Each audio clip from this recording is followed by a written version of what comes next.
Hello everyone, ಎಲ್ಲರಿಗೂ ಈ ಒಂದು ವಿಡಿಯೋಗೆ ಸ್ವಾಗತ. ಸೊ ಇವತ್ತಿನ ವಿಡಿಯೋದಲ್ಲಿ ನಾವು ಇನ್ನೊಂದು ಹೊಸದಾಗಿರುವಂಥ ಮೈಥಾಲಜಿ ವಿಡಿಯೋ ಬಗ್ಗೆ ಮಾತಾಡ್ತಾ ಇದ್ದೀವಿ. ಸೊ ಇದರೊಳಗೆ ನಾವಿವತ್ತು ಬ್ರಹ್ಮನ ಬಗ್ಗೆ ಮಾತಾಡ್ತಾ ಇರೋದು. ಸೊ ಬ್ರಹ್ಮನ ಬಗ್ಗೆ ಸಾಕಷ್ಟು ಪ್ರಶ್ನೆಗಳಿದೆ. ಬ್ರಹ್ಮ ಏನಕ್ಕೆ ತನ್ನ ಮಗಳನ್ನು ಮದುವೆ ಆದ, ಅದೇ ಸರಸ್ವತಿ ಕೂಡ ಅಷ್ಟೇ ತನ್ನ ಅಪ್ಪನ್ನೇ ಮದುವೆ ಆಗೋಕ್ಕೆ ಏನಕ್ಕೆ ಒಪ್ಕೊಂಡ್ಲು, ಬ್ರಹ್ಮನ ಯಾಕೆ ಸಾಕಷ್ಟು ಜನ ಪೂಜೆನೇ ಮಾಡಲ್ಲ ನಮ್ಮ ದೇಶದಲ್ಲಿ, ಮತ್ತು ಇನ್ನೊಂದಿಷ್ಟು ಏನಂದರೆ ಈಶ್ವರ ಏನಕ್ಕೆ ಬ್ರಹ್ಮನ ತಲೆನ ಸಂಹರಿಸ್ದ. ಸೊ ಈ ಥರ ಸಾಕಷ್ಟು ಪ್ರಶ್ನೆಗಳಿದೆ ಬ್ರಹ್ಮನ ಮೇಲೆ. ಸೊ ಇವತ್ತು ಏನಕ್ಕೆ ಈ ಒಂದು ವಿಷಯಗಳೆಲ್ಲನೂ ನಮ್ಮ ಜಗತ್ತಲ್ಲಿ ಏನಕ್ಕೆ ನಡೆಸ್ತಾರೆ, ಯಾಕೆ ಬ್ರಹ್ಮ ತನ್ನ ಮಗಳಾದ ಸರಸ್ವತಿಯನ್ನೇ ಮದುವೆ ಆಗಿತ್ತು, ಎಲ್ಲ ಪ್ರಶ್ನೆಗಳಿಗೂ ಇವತ್ತಿನ ವಿಡಿಯೋದಲ್ಲಿ ನಾವು ಉತ್ತರ ತಿಳ್ಕೊಳ್ಳೋಣ. ಸೊ ತಡ ಮಾಡಿದಂಗೆ ವಿಡಿಯೋ ಸ್ಟಾರ್ಟ್ ಮಾಡೋಣ. ನೀವೇನಾದರೂ ಈ ಚಾನಲ್ಗೆ ಇನ್ನು ಸಬ್ಸ್ಕ್ರೈಬ್ ಮಾಡ್ಕೊಳ್ಳೋದಾದರೆ ಸಬ್ಸ್ಕ್ರೈಬ್ ಮಾಡೋದನ್ನ ಮರಿಬೇಡಿ. ಸೊ ಬನ್ನಿ ವಿಡಿಯೋನ ಸ್ಟಾರ್ಟ್ ಮಾಡೋಣ. ಸೊ ನಮ್ಮೆಲ್ಲರಿಗೂ ಗೊತ್ತಿರೋ ಹಾಗೆ ಬ್ರಹ್ಮ ಬಂದು ನಮ್ಮ ಈ ಒಂದು ಜಗತ್ತನ್ನು ಸೃಷ್ಟಿ ಮಾಡಿದವನೇ ಬ್ರಹ್ಮ. ಹಾಗೆ ನಮ್ಮ ಪ್ರತಿಯೊಬ್ಬರ ಒಂದು ಜೀವನದ ಹಣೆ ಬರಹನ ಬ್ರಹ್ಮನೇ ಬರೆದಿರೋದು ಅಂತ ಹೇಳ್ತಾರೆ. ಸೊ ಅದು ನಮಗೆಲ್ಲರಿಗೂ ಗೊತ್ತು. ಸೊ ಇದೇ ಥರ ಬ್ರಹ್ಮಗೂ ಕೂಡ ಒಂದು ಜೀವನ ಇದೆ. ಸೊ ಅದ್ರ ಬಗ್ಗೆನೂ ಮಾತಾಡಬೇಕು. ಹಾಗೆ ಬ್ರಹ್ಮನ ಮಗಳಾದದ್ದು ಸರಸ್ವತಿ ಅಂದರೆ ನಮ್ಮೆಲ್ಲರಿಗೂ ಗೊತ್ತಿರೋ ಹಾಗೆ ವಿದ್ಯಾ, ಬುದ್ಧಿ, ಕಲೆಗಾರಿಕೆ. ಸೊ ಯಾರ್ಯಾರಿಗೆಲ್ಲ ಕಲೆಗಳ ಮೇಲೆ ತುಂಬ ಆಸಕ್ತಿ ಇರುತ್ತೆ ಅವರೆಲ್ಲರೂ ಸರಸ್ವತಿ ದೇವಿನೇ ಬೇಡ್ಕೊಳ್ಳೋದು. ವಿದ್ಯೆ ಅಂತ ಬಂದಾಗೂ ಅಷ್ಟೇ, ನಮಗೆ ಯಾವಾಗಲೂ ಚೆನ್ನಾಗಿ ವಿದ್ಯೆ ಸಿಗಬೇಕು ಅಂದರೆ ಸರಸ್ವತಿ ತಾಯಿ ನಮಗೆಲ್ಲರಿಗೂ ಒಲಿಬೇಕು ಅಂತ ಹೇಳ್ತಾರೆ. ಸೊ ಇದು ಸರಸ್ವತಿಯ ಬಗ್ಗೆ ಆಗಿತ್ತು. ಸೊ ಈ ಸರಸ್ವತಿ ಬ್ರಹ್ಮನ ಮಗಳಾಗಿರ್ತಾಳೆ. ಹೇಗೆ ಮಗಳಾದ್ಲು ಏನು ಅನ್ನೋದನ್ನು ಇವಾಗ ತಿಳ್ಕೊಳ್ಳೋಣ.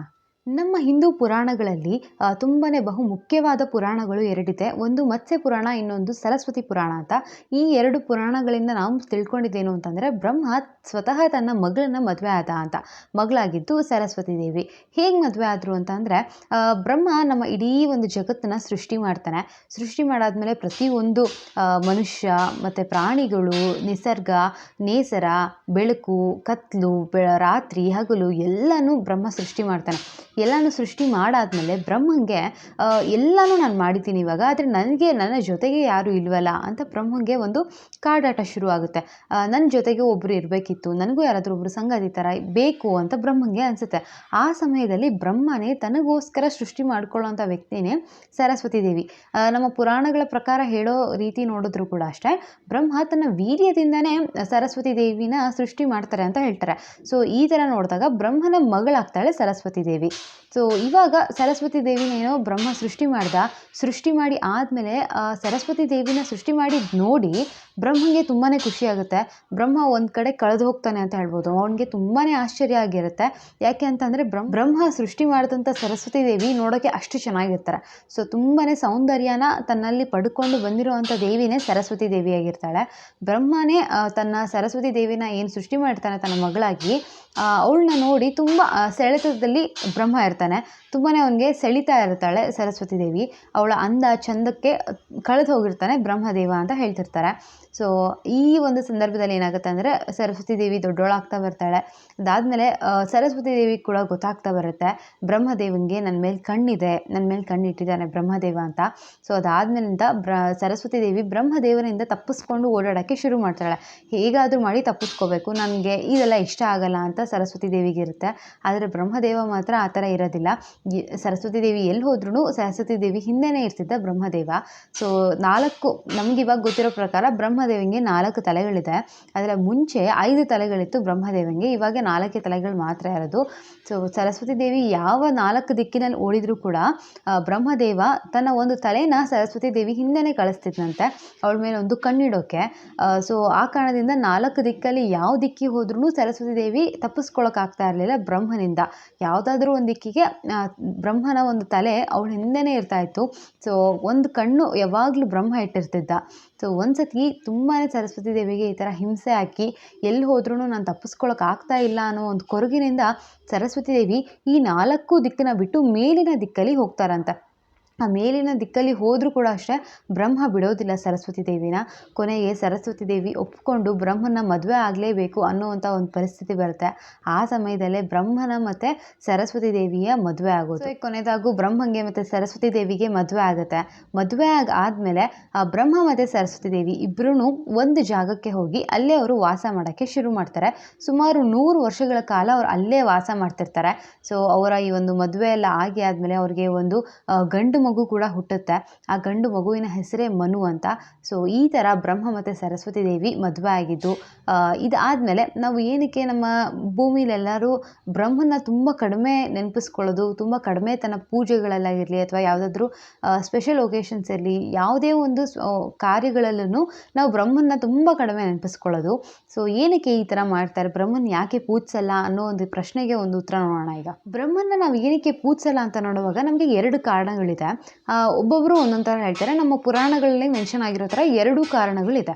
ಸೊ ಮೊದಲನೇ ಕಾರಣ ನಾವು ನೋಡಿದಾಗ, ಬ್ರಹ್ಮ ಈ ಒಂದು ಪೂರ್ತಿ ಸೃಷ್ಟಿ ಮಾಡುವಾಗ ಒಂದು ಯಜ್ಞ ಮಾಡಬೇಕಿರುತ್ತೆ.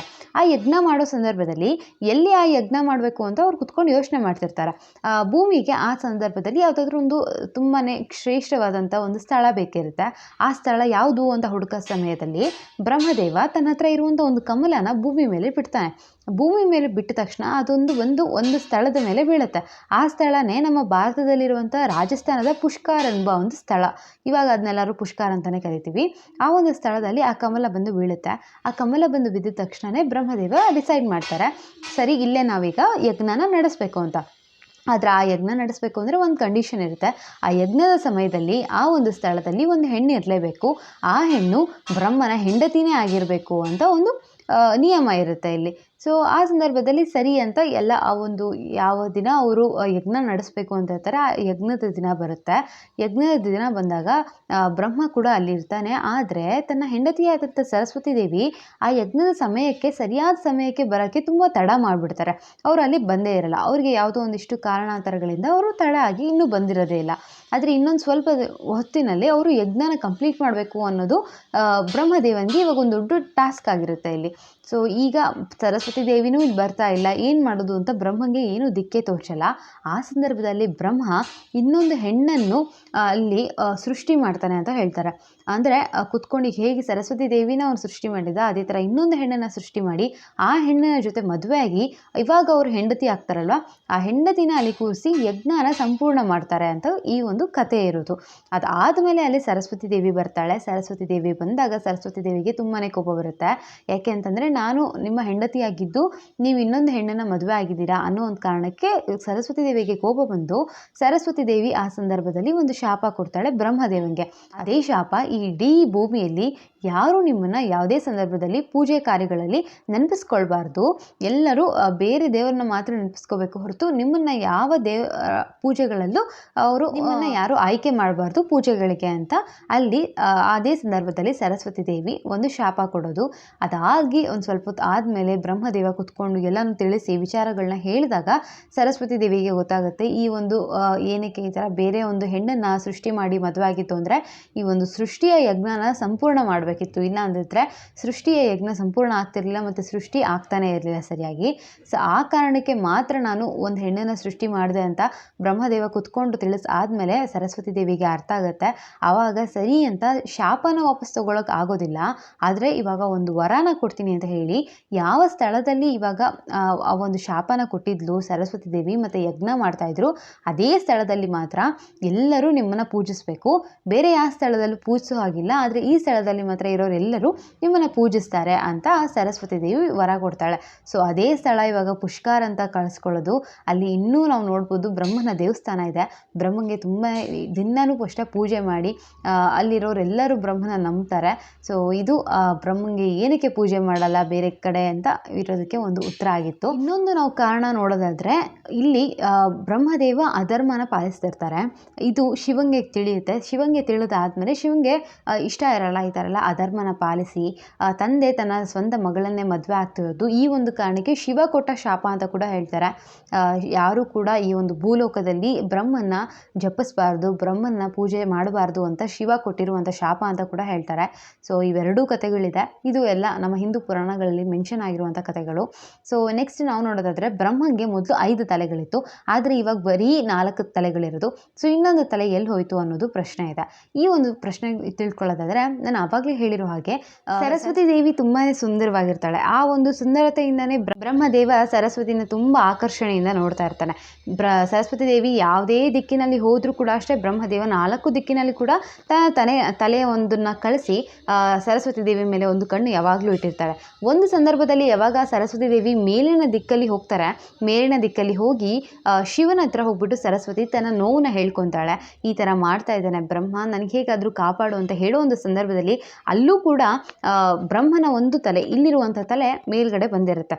ಬಂದು ಅಲ್ಲೂ ಕೂಡ ಏನು ಮಾತಾಡ್ತಿದ್ದಾರೆ ಅಂತ ಅಲ್ಲೇ ಕೂತ್ಕೊಂಡು ಅವ್ರ ಮೇಲೆ ಒಂದು ಕಣ್ಣಿಟ್ಟಿರೋ ಥರ ಇರುತ್ತೆ. ಇದನ್ನು ನೋಡಿ ಶಿವಂಗೆ ಇಷ್ಟ ಆಗೋದಿಲ್ಲ. ಇಲ್ಲೂ ಕೂಡ ಬ್ರಹ್ಮ ಬಂದಿರೋದು. ಶಿವ ತುಂಬಾ ಒಳ್ಳೆ ಮಾತುಗಳಲ್ಲಿ ಬ್ರಹ್ಮಂಗೆ ಹೇಳ್ತಾನೆ, ಈ ಥರ ಎಲ್ಲ ಮಾಡ್ತಿರೋದು ತಪ್ಪು, ಇದೆಲ್ಲನೂ ಅಧರ್ಮ ಪಾಲಿಸ್ತಿರೋದು, ಅಧರ್ಮನ ಇವತ್ತು ನಾವು ಪಾಲಿಸಬಾರ್ದು, ನೀನು ಮಾಡ್ತಿರೋದು ತಪ್ಪು, ಇದನ್ನು ಇಲ್ಲಿಗೆ ಬಿಟ್ಬಿಡು ಅಂತ ಶಿವ ಒಳ್ಳೆ ಮಾತುಗಳಲ್ಲಿ ಹೇಳ್ತಾನೆ. ಆದರೂ ಕೂಡ ಅಷ್ಟೇ ಬ್ರಹ್ಮದೇವ ಶಿವನ ಮಾತನ್ನ ಕೇಳಲ್ಲ. ಅದ್ರ ಬದಲಿಗೆ ಶಿವ ನನಗೆ ಉಪದೇಶ ಕೊಡ್ತಿದ್ದಾನಲ್ಲ ಅಂತ ಕೋಪದಿಂದ ತನ್ನ 5 ತಲೆಗಳಿಂದನೂ ವಾದ ಮಾಡೋಕ್ಕೆ ಇಳಿತಾನೆ. ವಾದ ಮಾಡೋಕ್ಕೆ ಇಳಿದ ತಕ್ಷಣ ಶಿವನಿಗೆ ಕೋಪ ತುಂಬಾ ಜಾಸ್ತಿ ಆಗುತ್ತೆ. ಜಾಸ್ತಿ ಆದಮೇಲೆ ಕೋಪದಿಂದ ಶಿವ ತನ್ನ 5ನೇ ತಲೆ ಏನಿತ್ತು, ಬ್ರಹ್ಮನ 5ನೇ ತಲೆ, ಆ 5ನೇ ತಲೆನ ಶಿವ ಕತ್ತರಿಸ್ಬಿಡ್ತಾನೆ. ಹೀಗೆ ಬ್ರಹ್ಮಂಗೆ 5 ತಲೆಯಿಂದ 4 ತಲೆಗಳಾಯಿತು ಅಂತ ಹೇಳ್ತಾರೆ. ಸೊ ಇದಾಗಿತ್ತು ಬ್ರಹ್ಮನ ಬಗ್ಗೆ ಪೂರ್ತಿ ಇನ್ಫಾರ್ಮೇಷನ್. ನಿಮ್ಮೆಲ್ಲರಿಗೂ ಏನೋ ಒಂದು ಹೊಸತು ತಿಳ್ಕೊಳ್ಳೋಕ್ಕೆ ಸಿಕ್ಕಿದೆ ಈ ಒಂದು ವಿಡಿಯೋದಿಂದ ಅಂತ ಅಂದ್ಕೊಂಡಿದ್ದೀನಿ. ಸಿಕ್ಕಿದ್ರೆ ಪ್ಲೀಸ್ ವಿಡಿಯೋನ ಲೈಕ್ ಮಾಡಿ, ಹಾಗೆ ನಿಮ್ಮ ಫ್ರೆಂಡ್ಸ್ ಆ್ಯಂಡ್ ಫ್ಯಾಮಿಲಿ ಕೂಡ ಶೇರ್ ಮಾಡಿ. ಸೊ ಸಾಕಷ್ಟು ಇದೇ ಥರದ ವೀಡಿಯೋಸ್ ಬರ್ತಾ ಇರುತ್ತೆ, ನಿಮ್ಮೆಲ್ಲರಿಗೂ ಇಷ್ಟ ಆಗುತ್ತೆ ಅಂತ ಅಂದ್ಕೊಂಡಿದ್ದೀನಿ. ಸೊ ಮತ್ತೊಂದು ವಿಡಿಯೋದಲ್ಲಿ ಸಿಗ್ತೀನಿ. And then take care, bye.